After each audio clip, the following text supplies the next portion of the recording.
নমস্কার বন্ধুরা, shout with Dipanjan চ্যানেলে আপনাদের সকলকে স্বাগত জানাই। আপনারা শুনছেন শ্রীমদর্শন। শ্রীমদর্শন 16টি খণ্ডে সম্পূর্ণ। ভগবান শ্রীরামকৃষ্ণদেবের অপার অনুগ্রহে এই গ্রন্থের প্রথম ভাগের প্রথম সংস্করণ 1366 বঙ্গাব্দে ও ইংরেজির 1960 খ্রিস্টাব্দে প্রকাশিত হইয়াছিল।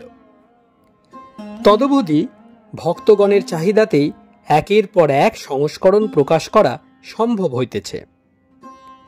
শ্রীমদর্শনের মূল আবেদন, গৃহে বাস করিয়া কি প্রকারে দেবভাবে জীবনযাপন করা যায়, কিভাবে বেদ বর্ণিত উপায়ে সুখ দুঃখ সমভাবে গ্রহণ করিয়া সংসারে শান্তিতে বাস করা সম্ভব হয়। এই পুস্তকে আছে পরমহংসদেবের ও মায়ের কিছু নূতন কথা, আর স্বামীজি প্রমুখ অন্তরঙ্গ সন্তানদের কথা, আর আছে কথামৃতকার দ্বারা কথামৃতর ব্যাখ্যা এবং শ্রীরামকৃষ্ণ জীবনালোকে উপনিষদ, গীতা, ভাগবত, পুরাণ, বাইবেল আদি শাস্ত্রের আলোচনা।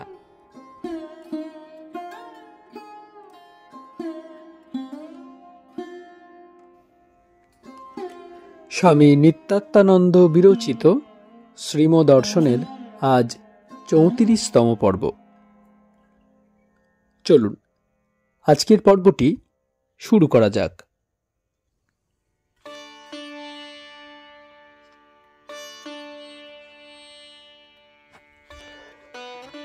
ঈশ্বরীয় দর্শনের কথা বেশি বলতে নেই। ঠাকুর যদি দেখতেন কেউ ফরর ফরর করছে, তাহলে তাকে ধমক দিয়ে বলতেন, আমাকেও বলবি না দর্শনাদির কথা। ঈশ্বর গোপনের ধন, গোপনে রাখতে হয়, নয়তো ভাব নষ্ট হয়ে যায়। নির্জনে গোপনে তাকে ডাকতে হয়। আর দর্শন হলে তখন যতনে হৃদয়ে রেখো আদরিনী শ্যামা মাকে। ও মন তুই দেখ আর আমি দেখি, আর যেন কেউ নাহি দেখে। ঈশ্বর দর্শনের লক্ষণ আছে। বালকবৎ, উন্মাদবৎ, জড়বৎ ও পিশাচবৎ হয়ে যায়, কর্ম সব কমে যায়। ক্ষিয়ন্তে চাস্য কর্মাণি, তখন অন্য বাসনাও থাকে না, আর সংশয় সব চলে যায়। বেদে আছে এসব কথা। ভেদ্যাতে হৃদয় গ্রন্থি ছিদ্যন্তে সর্বসংশয়া। জিতেন্দ্রিয় হয়, কাম ক্রোধ জয় হয়, সূচি অসুচি থাকে না। হয়তো বাহ্যে বসেছে, সামনে একটা কুল পেল, অমনি মুখে দিয়ে খেয়ে ফেলল। ঠাকুরের এই সব অবস্থা হতো। ডাক্তার বিনয়, বঙ্কিম ঘোড়ই ও বীরেন বোস একসঙ্গে গৃহে প্রবেশ করিলেন। সঙ্গে সঙ্গে বড় জিতেনও আসিয়া উপস্থিত হইলেন। শ্রীম ক্ষণকাল অন্য মনস্ক হইয়া বসিয়া রহিলেন। কথা বন্ধ হইয়া গেল। পুনরায় কথা কহিতে লাগিলেন। শ্রীম বড় জিতেনের প্রতি, ওই শুনুন ঈদের বাজনা। তার মুসলমান ভক্তগণ তাকে নিয়ে আনন্দ করছে। তারা একটা রিলিজিয়াস কমিউনিটি, তাই এত রোগ। এই 1 মাস রোজ 3টায় সব মসজিদ থেকে মোল্লাগণ ডাকতেন লোকদের, ওঠো ওঠো, আর ঘুমিও না, সময় যায়, আল্লাহর নাম করো। কি সুন্দর এ ডাকটি, গভীর রজনীতে। এতে বড়ই উদ্দীপন করে। আর কি সুন্দর ব্যবস্থা করেছেন মোহাম্মদ। রোজার একমাত্র উপবাস, তারপর উৎসব। মাফ করবেন, একমাত্র নয়, এটি 1 মাস হবে। খালি হবিষ্যি ভালো লাগবে না, তাই উৎসব চাই। মুসলমান ধর্মের এই কয়টি প্রধান করণীয়: 5 বার নামাজ, 1 মাস রোজা, হজ আর জাকাত, নির্ধন সহায়তা। তাই সকলে রোজা করে। আজ সারা পৃথিবী জুড়ে ভক্তগণ আনন্দ করছে। খুব নিষ্ঠা এদের। নামাজের সময় হলে সব কাজ ছুঁড়ে ফেলে দেবে। গাড়োয়ান সে গাড়ি থামিয়ে তার উপরই নামাজ করতে লেগে যাবে। কি সুন্দর ব্যবস্থা! মোহাম্মদ বলেছিলেন, ধন জন জীবন সব ঈশ্বরের জন্য উৎসর্গ করো। ঈশ্বরই সত্য, তাকে ডাকো। তিনি ছাড়া অপর কাউকে ডাকা মিথ্যা। Allah is truth, and that which they call upon besides him is falsehood. যে সকলের সেবা করে আল্লাহ তাকে ভালোবাসেন। Allah loves those who do good to others. আবার বলেছিলেন, তাঁর শরণাগত হওয়াই শ্রেষ্ঠ ধর্ম। He who submits entirely to God has the best of religions. গীতার সারও তাই। মামেকং শরণং ব্রজ, আমার শরণ গ্রহণ করো, ইহাই শ্রেষ্ঠ ধর্ম। ঠাকুর তাই মোহাম্মদের ভাবে সাধন করেছিলেন। তখন ব্রাহ্মণ আনিয়ে পোলাও প্রভৃতি ওদের মতো রান্না করিয়ে শানকিতে খেতেন। ঈশ্বরের দর্শনাদিও হয়েছিল। এক ঈশ্বরকে নিয়েই নানা দেশে নানা কালে নানাভাবে আনন্দ করছে সব লোক। এইটা বুঝলেই সব আপন হয়ে যায়। তখন পর আর কেহ থাকে না, তাই ঝগড়াও থাকে না। এই কথাটা বোঝাতে ঠাকুর এসেছেন আর নানা পথ দিয়ে সাধন করেছেন। সব রাস্তা দিয়ে গিয়ে শেষে এক স্থানেই পৌঁছেছেন। তাই বললেন, যত মত তত পথ, মত পথ। এইভাবে জগৎময় ছড়িয়ে যাবে, তবে শান্তি। কলিকাতা, 18 মে 1923 খ্রিস্টাব্দ, 4 জ্যৈষ্ঠ 1330 সাল, শুক্রবার, শুক্লা চতুর্থী। ষষ্ঠ অধ্যায়। ঠাকুর যা বলেছেন সব মন্ত্র। 1.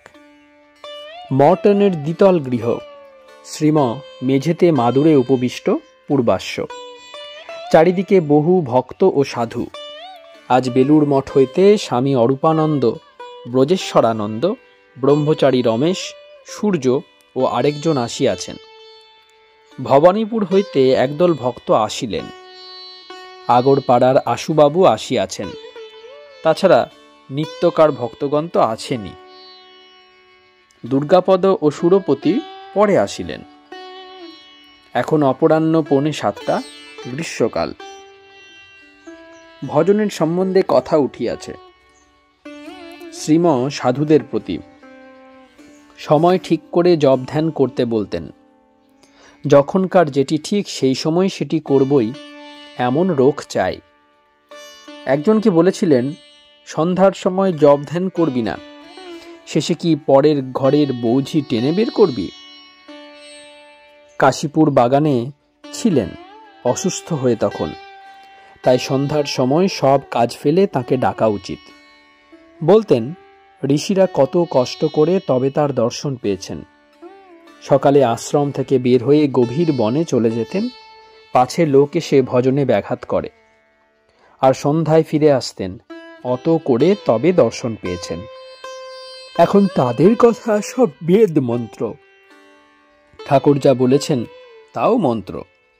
প্রত্যেকটি কথা মন্ত্র। মন্ত্র মানে ভগবান যা বলেন তাই। ঋষি মহাপুরুষ অবতারাদির মুখ দিয়ে তিনি কথা কন। তাই সব মন্ত্র এদের কথা। সংস্কৃতে হলেই কি শুধু মন্ত্র? বাংলায়ও হয়, অপর ভাষায়ও হয়। সবই তিনি হয়ে রয়েছেন, জীব জন্তু চতুর্বিংশতি তত্ত্ব। ঠাকুরের এই একটি মন্ত্র। এটি আবার গায়ত্রীর সার, গায়ত্রী বেদের সার। দেবী ভাগবতেও এই কথা আছে। শুকদেব তপস্যা করছিলেন, তখন আকাশবাণী হল, তিনি সব হয়ে রয়েছেন, সংসারে যা কিছু। মা আমায় এই অবস্থায় রেখেছেন, তাই আছি, ভক্তি ভক্ত নিয়ে। আবার লীলা সম্বরণের কিছু পূর্বে বললেন, আমিটা খুঁজে পাচ্ছি না, এখন সবই দেখছি তিনি। বৃদ্ধ ভক্ত ভবানীপুরের তখনই বুঝতে পারলেন ইনি অবতার, এবার অপ্রকট হবেন। শ্রীম, না না, আমরা কি বুঝতে পারি তাকে? আমাদের বুদ্ধি আর কতটুকু? 100 ঘটিতে কি 10 দুধ ধরে?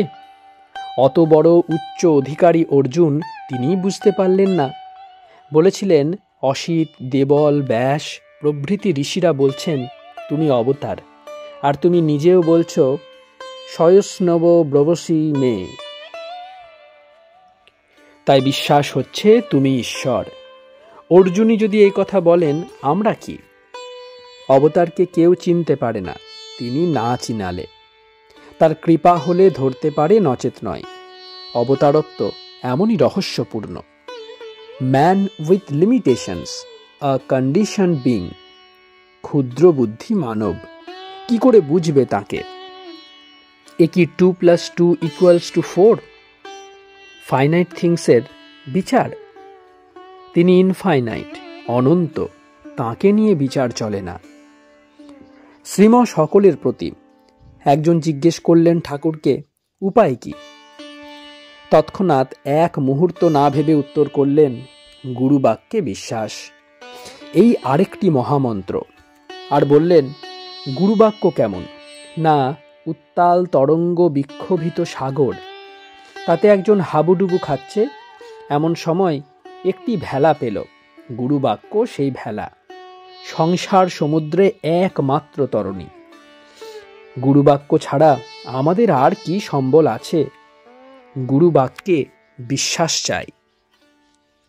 সহাস্যে ঠাকুর বলেছিলেন, বৈদ্য 3 রকম, উত্তম, মধ্যম ও অধম। অধম বৈদ্য ভিজিট নিয়ে যায় কেবল একখানা ব্যবস্থাপত্র অর্থাৎ প্রেসক্রিপশন লিখে দিয়ে। মধ্যম বৈদ্য রোগীকে একটু বুঝিয়ে সুজিয়ে বলে ঔষধপথ্য খেতে। আর উত্তম বৈদ্য রোগীর বুকে হাঁটু গেড়ে বসে ঔষধ খাওয়ায়। তেমনি গুরুও 3 রকম বলেছিলেন। অধম গুরু মন্ত্র দিয়ে চলে গেল, আর খোঁজ নাই। মধ্যম গুরু একটু উপদেশ দেয় ধ্যান জপ করতে, আর উত্তম গুরু জোর করে করায়।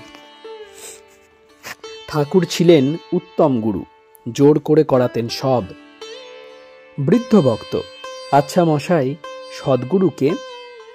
শ্রীম, সৎ মানে যা নিত্য, আর অসৎ যা 2 দিনের জন্য। সেই নিত্য সচ্চিদানন্দই সদ্গুরু। তিনি অবতার হয়ে আসেন গুরুরূপে।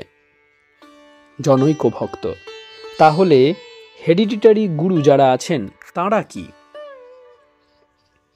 শ্রীম, হ্যাঁ, তাদেরও সেই সচ্চিদানন্দ ভগবানের রূপ মনে করতে হবে। ঠাকুর এই কথা বলতেন, মনে করতে হবে তিনি এর মুখ দিয়ে আমায় মন্ত্র দিচ্ছেন। গুরুতে যে মানুষ বুদ্ধি করে তার ছাই হবে, এই কথা বলেছিলেন।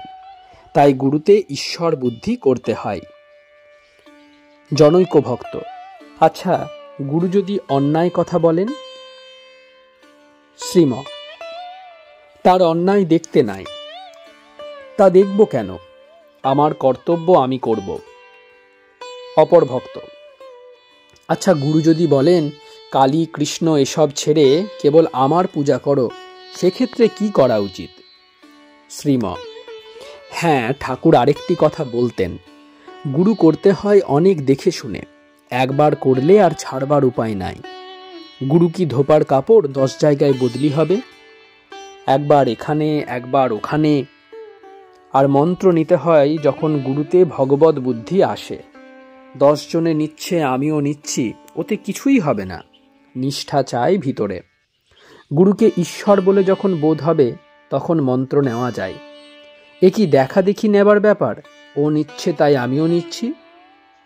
অন্য ভক্ত, মন্ত্র নেওয়া সম্বন্ধে ঠাকুর কি বলতেন?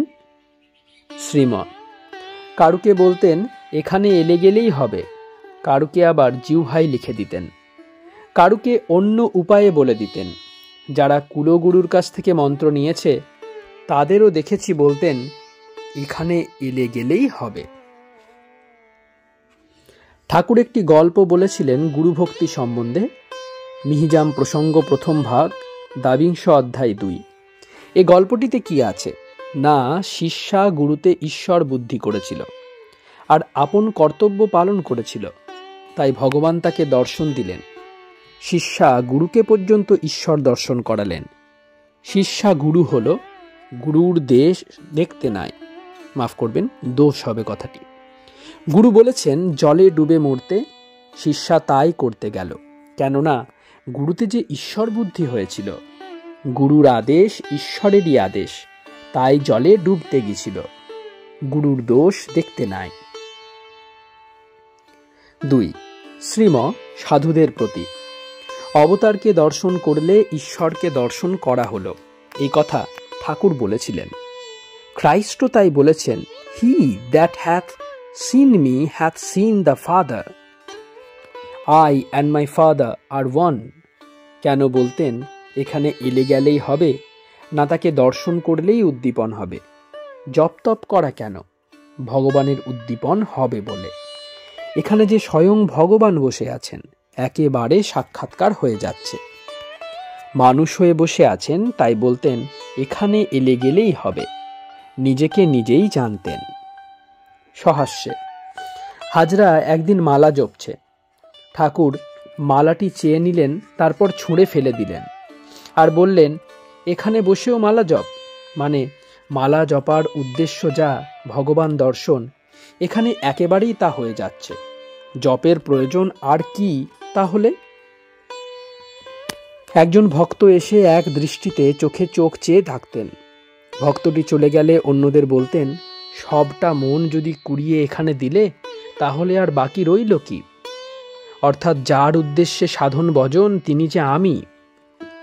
একজন ভক্তকে দিয়ে অপর একজন ভক্ত নিকটে সংবাদ পাঠালেন, ওকে বলে এসো, আমাকে ধ্যান করলেই হবে, আর কিছু করতে হবে না।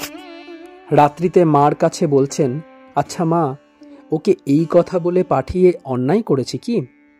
আমি তো দেখছি মা তুমি সব হয়ে রয়েছ। পঞ্চভূত, মন, বুদ্ধি, চিত্ত, অহংকার, চতুর্বিংশতি তত্ত্ব সবই তুমি। নিজেকে নিজে জানতেন, তাই এ কথা। ঈশ্বর ছাড়া এ কথা বলার কার সাহস আছে? কে চিনবে তাকে, নিজেকে নিজে না চেনালে? জনৈক ভক্ত, অবতারে ঈশ্বর বুদ্ধি না এলে কি হবে? শ্রীম ঠাকুর বলতেন, লঙ্কা না জেনে খেলেও ঝাল লাগবে, তাকে না চিনলেও দর্শনের আনন্দ যাবে কোথায়? স্বামী অরূপানন্দ, তাকে দেখে যে আনন্দ হয়েছে লোকের, এখন লাখ ডেসক্রিপশন দিয়েও তার এক কণা পাওয়া যায় না। শ্রীম অন্য মনস্কভাবে, তার বলতে। একজন ভক্ত, গৃহস্থ ভক্তদের সঙ্গে কিরূপ ব্যবহার করতেন? শ্রীম একদিন ছোকরারা সব বসে, তার মধ্যে একজন বিয়ে করে ফেলেছে। তাকে লক্ষ্য করে বলছেন, তোর জন্যেই ভাবনা বেশি, তুই বিয়ে করে ফেলেছিস। ওদের জন্য তত নয়, মানে বিয়ে করলে প্রবলেম কমপ্লিকেটেড হয়ে গেল, তাই তাদের জন্য ঈশ্বরের ভাবনা বেশি, মোট মাথায় করে চলতে হচ্ছে বলে। অপর ভক্ত, বিয়ে করে ফেলেছে শুনলে কষ্ট পেতেন? শ্রীম তার পাবেন না, বলতেন বিয়ে করা যে জ্বলন্ত অগ্নিকুণ্ডে প্রবেশ করা।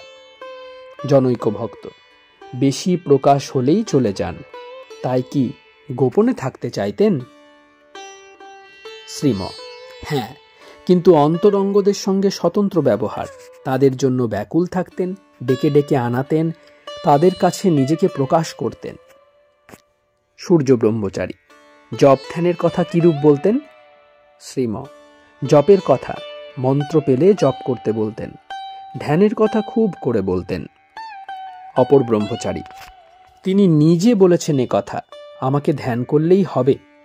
শ্রীম হ্যাঁ, অনেকবার, কতবার বলেছেন আমাকে ধ্যান করলেই হবে। দেখতে পেতেন কিনা নিজেকে? গর্ভধারিণীর অন্তর্জলির সময় বকুলতলার ঘাটে পায়ে ধরে কেঁদে বলেছিলেন, মা তুমি কে গো, আমায় গর্ভে ধরেছ? বৃদ্ধ ভক্ত, নিজেকে নিজে জানতেন যদি, তাহলে কাঁদালেন কেন পা ধরে? মা তুমি কে গো বলে? শ্রীম নিজেকে পূর্ণ ব্রহ্ম নারায়ণ বলে জানতেন, তাই বলছেন, তুমি কে মা, আমায় গর্ভে ধারণ করেছ? তিনি কি আর তুলনা করছেন? বলছেন তুমি সাধারণ মা নও, কেননা অবতারকে পেটে ধারণ করেছেন যে।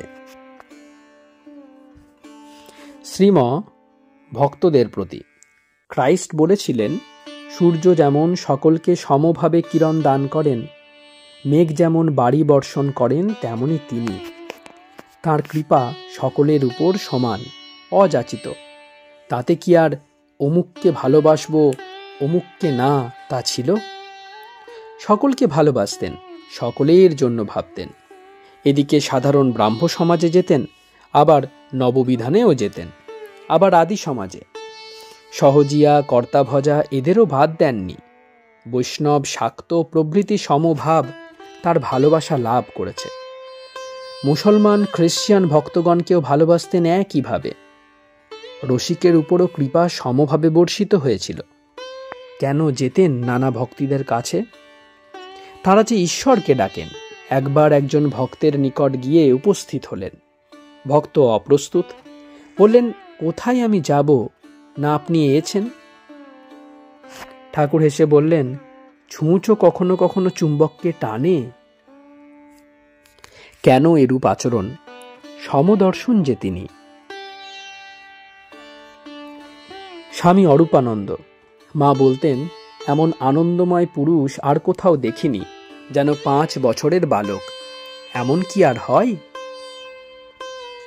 শ্রীম সহাস্যে, হ্যাঁ, কেশব সেনের ওখানে খেয়ে এসেছেন। আমাদের বলছেন, কাউকে বলো না, তাহলে কালীঘরে ঢুকতে দেবে না। পরের দিন দেখলাম খাজাঞ্চি যাচ্ছে কাজ দিয়ে। ঠাকুর নিজেই বলতে লাগলেন, দেখো, কাল কেশব সেনের ওখানে গেছিলাম, খুব খাওয়ালে। তা ধোপা কি নাপিত খাইয়েছে তা জানি না। আচ্ছা, এতে আমার কিছু হানি হলো?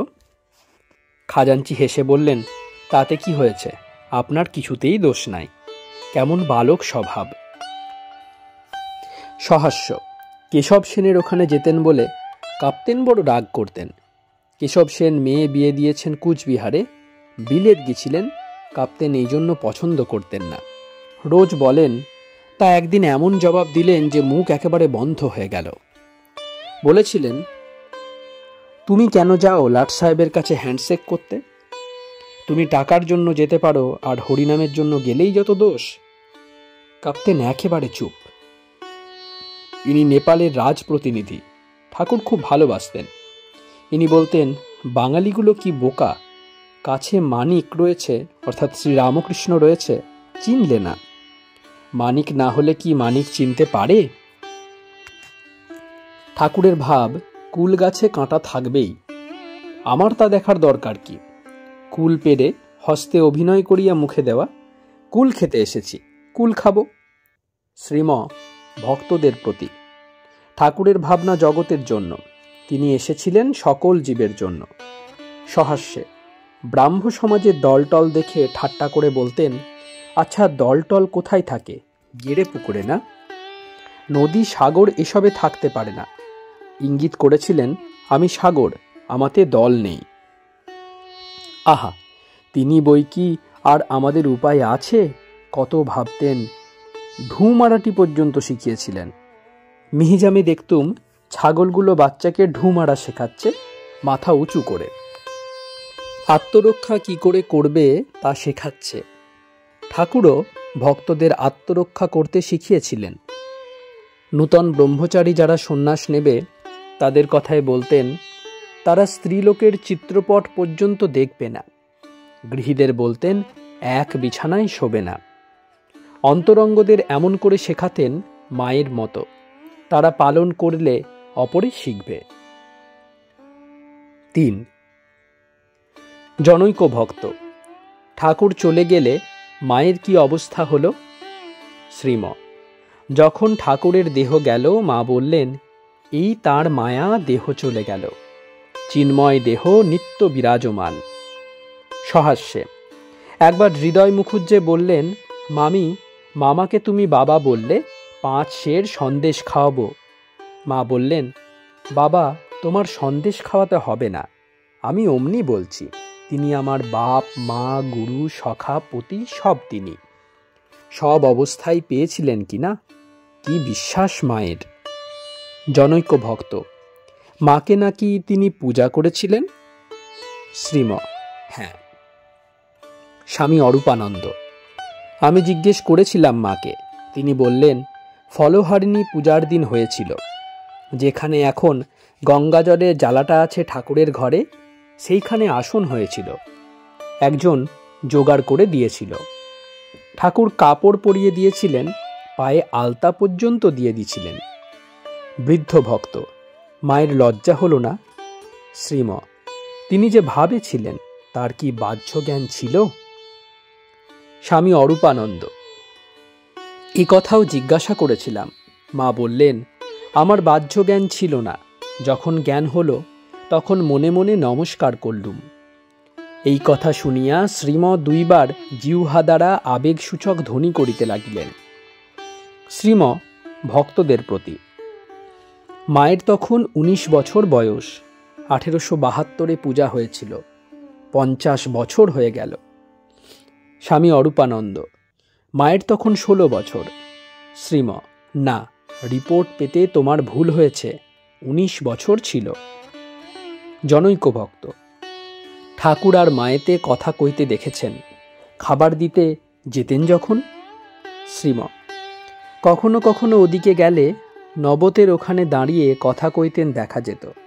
মার সঙ্গে গোলাপ মা, যোগিন মা, গৌর মা এরা সব থাকতেন। বিন্দে ঝি মাঝে মাঝে আসতো, ঠিকা মতো ছিল। সাবির মা থাকতো। এইটুকু ঘর, এতগুলি লোক, আবার এর মধ্যেই সব জিনিসপত্র রয়েছে। স্বামী অরূপানন্দ: মা বলতেন, ওই ঘরেই জিয়ানো মাছ থাকতো ঠাকুরের জন্য, তার কলকল শব্দ হতো। মা দোতলার সিঁড়িতে বসে জপ করতেন। ষোড়শী পূজার দিন কাপড় পরানোর কথা উল্লেখ করে পরে লক্ষ্মী দিদি ঠাট্টা করে মাকে বলতেন, তোমার লজ্জা হলো না? ওটি কেমন করে করালে পতিকে দিয়ে?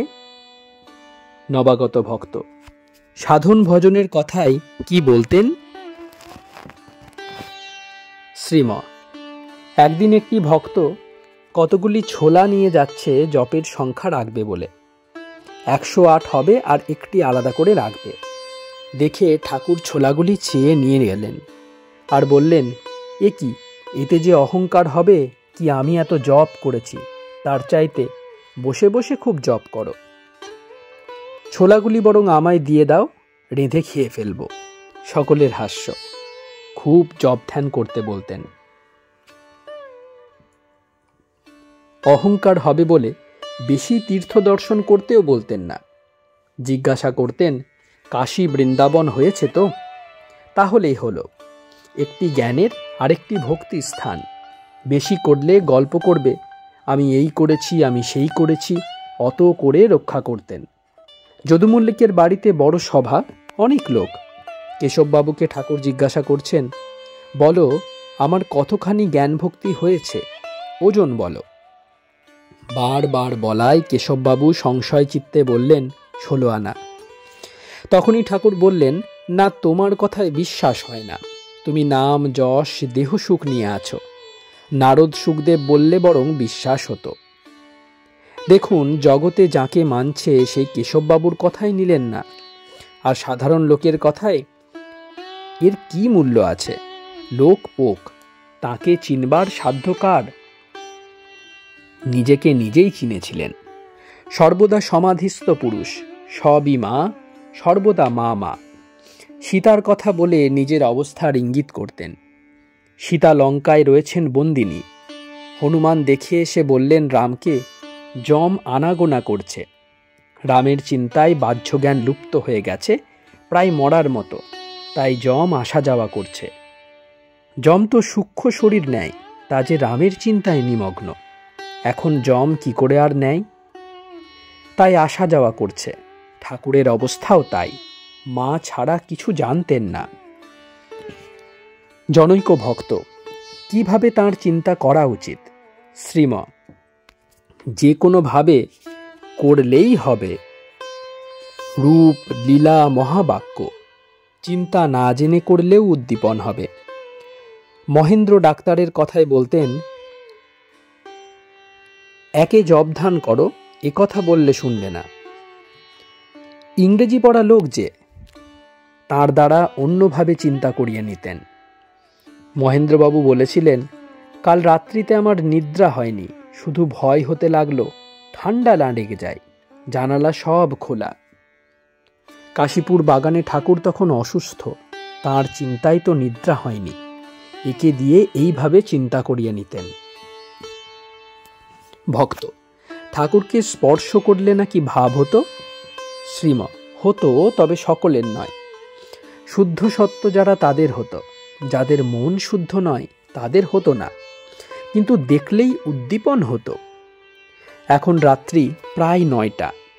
শ্রীম অরূপানন্দের হাতে জয়রামবাটির মাতৃমন্দির প্রতিষ্ঠা উৎসবের বিবরণী দিয়া বলিলেন, উদ্বোধনে প্রকাশ হলে বহু লোকের কল্যাণ হবে।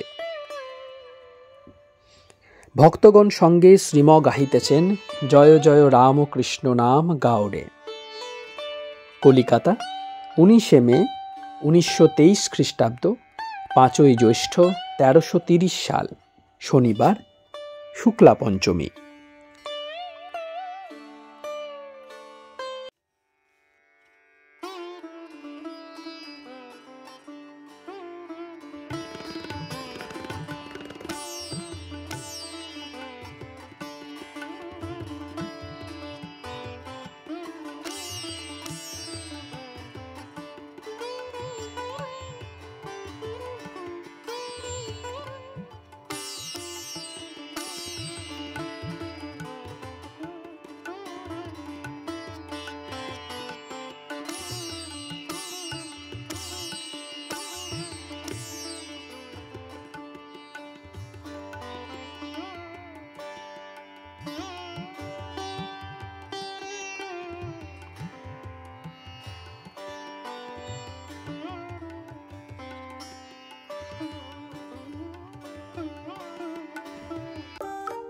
আপনারা শুনছিলেন স্বামী নিত্যাত্মানন্দ বিরচিত শ্রীম দর্শন।